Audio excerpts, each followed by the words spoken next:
School ನಿಡಿಬೇಕು ಅಂತ ನಡೆಸಬಾರ್ದು ಅಂತ ಅದನ್ನ ತಾತ್ಕಾಲಿಕವಾಗಿ ತಡೆ ಕೊಟ್ಟಿದ್ದೇನೆ. ಇವತ್ತು ರಾಜಾರೋಷವಾಗಿ ಸ್ಕೂಲ್ ನಡೀತಾ ಇದೆ.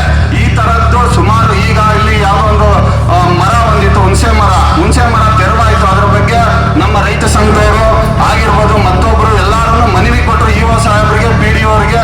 ಬಟ್ ಅದು ಏನಾಯ್ತು ಅಂತ ಇದುವರೆಗೂ ಯಾವ ಕ್ರಮ ತಗೊಂಡ್ರು ಅಂತ ಯಾರಿಗೂ ಗೊತ್ತಿಲ್ಲ.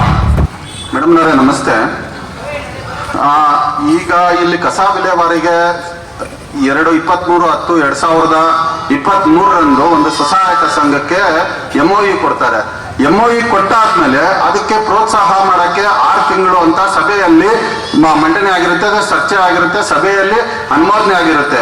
6 ತಿಂಗಳು ಆದ್ಮೇಲೇನು ಇದುವರೆಗೂ ಸಭೆಯಲ್ಲಿ ಯಾವುದೇ ಮಂಡನೆ ಮಾಡ್ದಿರಾ 1.5 ಲಕ್ಷ ತಿಂಗಳಿಗೆ ಅಮೌಂಟು, ಪಂಚಾಯಿತಿ ಅಮೌಂಟು ತಿಂಗಳಿಗೆ 1.5 ಲಕ್ಷ ಇವತ್ತು ಸ್ವಸಹಾಯ ಸಂಘಕ್ಕೆ ಹೋಗ್ತಾ ಇದೆ. ಸ್ವಸಹಾಯಕ ಸಂಘದವ್ರು ಯಾರಿದ್ದಾರೆ ಅವ್ರು ಇವತ್ತು ಯಾರು ಸ್ವಚ್ಛ ನಿರ್ಮೂಲನೆ ಇದರಲ್ಲಿ ಯಾರು ಇಲ್ಲ. ಈಗ ಯಾರೋ ಹಿಂದಿಯವರು ಮತ್ತೆ ಯಾರೋ ಬಾಂಗ್ಲಾದೇಶಿ ನಿವಾಸಿಗಳು ಯಾರೋ ಅದನ್ನ ಸ್ವಚ್ಛ ಘಟಕದಲ್ಲಿ ಇವತ್ತು ಕಾರ್ಯನಿರ್ವಹಿಸ್ತಾ ಇದ್ದಾರೆ.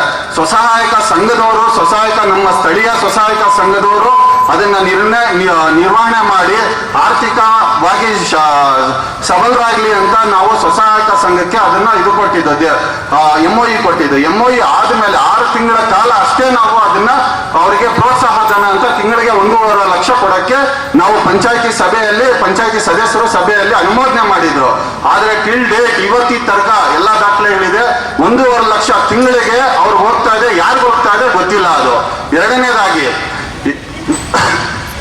ಮಾನ್ಯ ಶಾಸಕರ, ಎರಡನೇದಾಗಿ ಈ ಕೆರೆ ವಿಚಾರವಾಗಿ MOE ಬಂದು 2023ರಿಂದ 25 ತನಕ ಕೆರೆ ಅಭಿವೃದ್ಧಿಗೆ MOEಗೆ ಏಟ್ರಿಯಾ ಮತ್ತು G4W ಅನ್ನೋ ಕಂಪನಿಗಳಿಗೆ MOE ಕೊಟ್ಟಿರ್ತಾರೆ.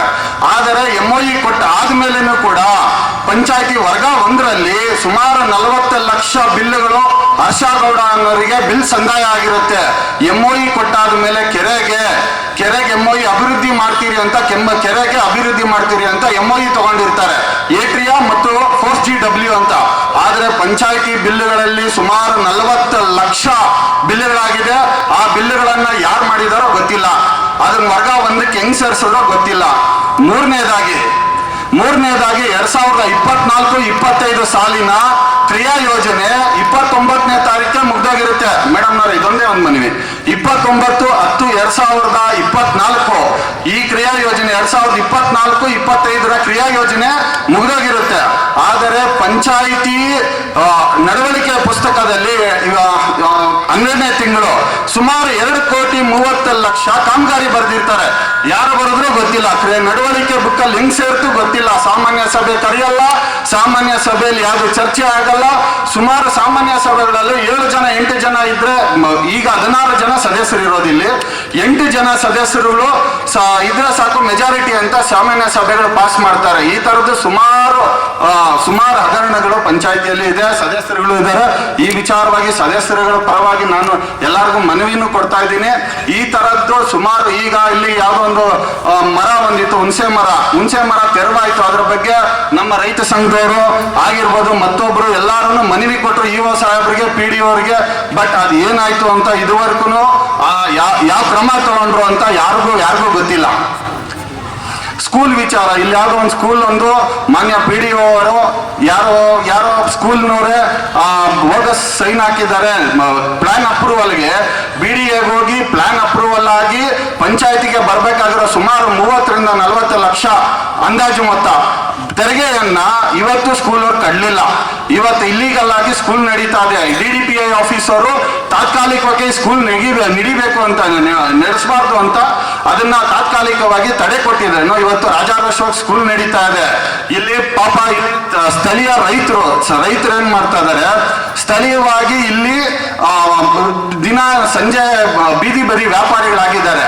ಬೀದಿ ಬದಿ ವ್ಯಾಪಾರಿಗಳಿಗೆ ನಾವು ಸುಮಾರು ಸತಿ ಪಂಚಾಯತಿಗೆ ನಮ್ಗೆ ಬೀದಿ ಬದಿ ಇಲ್ಲಿರೋರಿನ ರೈತಾಪಿ ಜನ ತುಂಬಾ ಜನ ಇದ್ದಾರೆ. ಇಲ್ಲಿ ಬೀದಿ ಬೇರೆ ವ್ಯಾಪಾರಿಗಳಿಗೆ ಒಂದು ಜಾಗ ಮಂಜೂರಾತಿ ಮಾಡಿಕೊಡ್ಬೇಕು. ಅಲ್ಲಿ ತನಕ ಬೀದಿ ಬದಿ ವ್ಯಾಪಾರಿಗಳಿಗೆ ಒಂದು ಯಾವ್ದಾದ್ರು ಒಂದು ಅವ್ರ ದಿನಕೂಲಿ ಜೀವನ ಮಾಡ್ಕೊಳಕ್ಕೆ ಒಂದು ಬೀದಿ ಬದಿ ವ್ಯಾಪಾರ ಮಾಡಿ ಪಂಚಾಯತಿ ಅದನ್ನ ಬಲವಂತವಾಗಿ ತೆರವು ಮಾಡಕ್ ಹೋಗ್ತಾರೆ.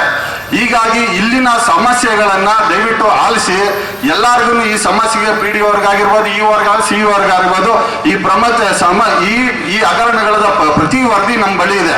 ಹಾಗಾಗಿ ಇದನ್ನ ದಯವಿಟ್ಟು ನಿಮ್ ಗಮನಕ್ಕೆ ತಂದಿರ್ತೀರಿ, ಇದ್ರ ಬಗ್ಗೆ ಕ್ರಮ ಜರುಗಿಸ್ಬೇಕಂತ ಎಲ್ಲಾ ಸದಸ್ಯರ ಬಗ್ಗೆ ಅವರಿಂದ ನಾವು ಕೋರ್ತೇವೆ. Thank you. ನಾವು PDO ಸಾರ್ಗೂ ಹೇಳಿದ್ದೀರಿ, ಪಂಚಾಯತಿನ ಮೀಟಿಂಗ್ ನಡೆಯುವಾಗ ಯಾವುದೇ ಒಂದು, ಇವಾಗ ವಾರ್ಡ್ ಸಭೆಯಲ್ಲಿ ನಮಗೊಂದು ಕರೆ ಇಲ್ಲ.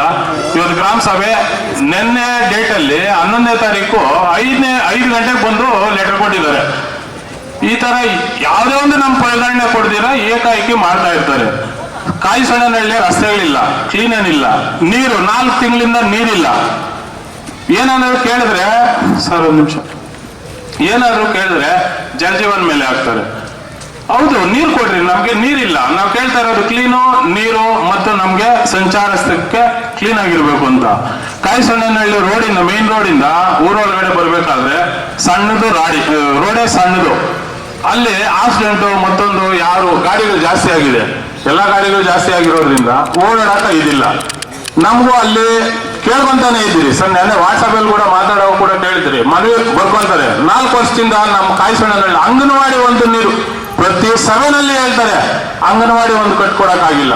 ಮಕ್ಕಳು ರೋಡ್ ಬರ್ತಾರೆ 4 ವರ್ಷದಿಂದ, ಮಕ್ಕಳು ಚಿಕ್ಕ ಮಕ್ಕಳು ರೋಡ್ ಬಂದ್ರೆ ಅಲ್ಲಿ ಆಲ್ಡರಿ ಒಂದಿದೆ, ಪಾರ್ಕ್ ಇಲ್ಲ, ನ್ಯಾಯ ವ್ಯವಸ್ಥೆ ಇಲ್ಲ, ಅಭಿವೃದ್ಧಿ ಇಲ್ಲ, ಒಂದು ಗ್ರಂಥಾಲಯ ಇಲ್ಲ, ಮತ್ತೊಂದು ಏನು ಇಲ್ಲ. ಈ ತರ ನಾವ್ಯಾರನ್ನ ಕೇಳೋಣ ಸ್ವಾಮಿ? ನಮ್ಗೂ ಕಷ್ಟ ಇದೆ. ನಾವು ಎಷ್ಟೇ ಮನವಿ ಕೊಟ್ಟರು ಕೇಳಿದ್ರು ನಮ್ಗೆ ನ್ಯಾಯವಾಗಿ ದೊರಸ್ಕೊಡ್ತಾ ಇಲ್ಲ. ನಾವು ಗ್ರಾಮ ಪಂಚಾಯತ್ನಲ್ಲಿ ವೇಸ್ಟ್ ಸದಸ್ಯರಾಗ್ಬಿಟ್ಟಿದ್ದೀರಿ.